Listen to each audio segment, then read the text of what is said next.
welcome your host for the Friday Funnies, Dale Irvin.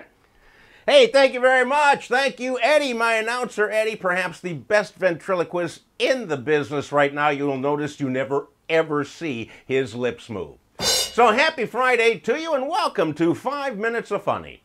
You know, this week saw the culmination of 2 sports seasons. On Monday night, the Chicago Blackhawks of the NHL won their 3rd Stanley Cup in 6 years. You know what this means?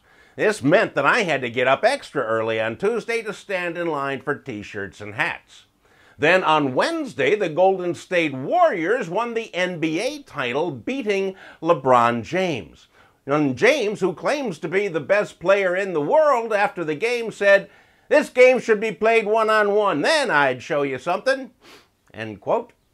Yesterday was the parade celebrating the Blackhawks' victory, and I watched the rally with the same enthusiasm that I had watching the first 2 rallies. Except this one, I watched on TV from the comfort of my recliner, so it was much less crowded. And then on Sunday, we will celebrate both the summer solstice and Father's Day.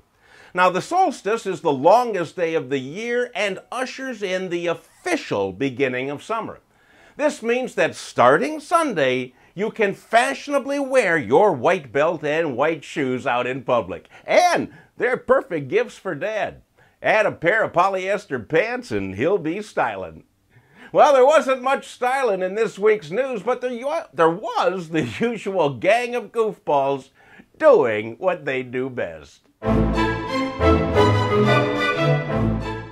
Well, I have 2 bomb-related stories for you this week. First, in Crafton, Pennsylvania, Aaron Stein walked into a PNC bank and told the employees that he had a bomb. He even showed them some wires hanging out of his shirt. And he got away with a bag full of money, but it didn't take police too long to find him because they saw him get into his car. So they pulled him over, and in the car they found cash from the robbery and the bomb. It turns out that Stein's explosive device was actually a personal vibrator wrapped in duct tape. Ew. Think about that for a minute. Robots were used, however, to remove the vibrator from the car because, after all, would you want to touch it? Aaron is currently in jail awaiting a trial and public mockery.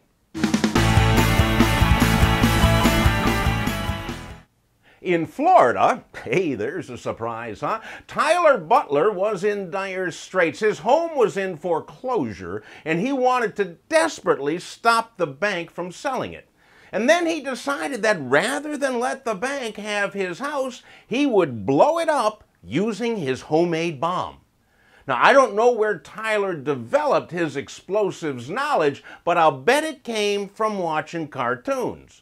Because he made a bomb out of a bowling ball. He poured gunpowder in the thumb hole and stuck in a piece of rope for a wick. I gotta tell you, Wile E. Coyote would have been proud.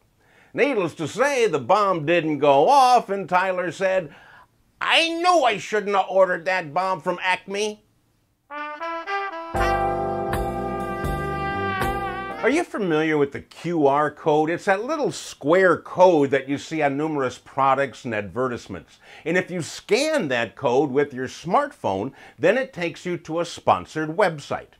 Well, Heinz Ketchup used such a QR code to promote a contest that they had that ran from 2012 to 2014.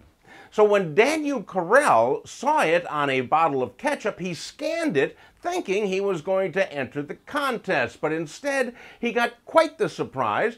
When Heinz dropped the website at the end of the contest, it was picked up by a porn site.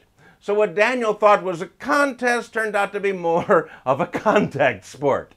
And he knew he was on the wrong site, he said, when his wife looked over his shoulder and said, "That ain't no bottle of ketchup." I don't know if that's how his wife sounds, but that's all for this week, my friends. I hope you laughed. I know you made me laugh. I'd appreciate hearing your comments, getting your likes, and until then, I'll see you next week.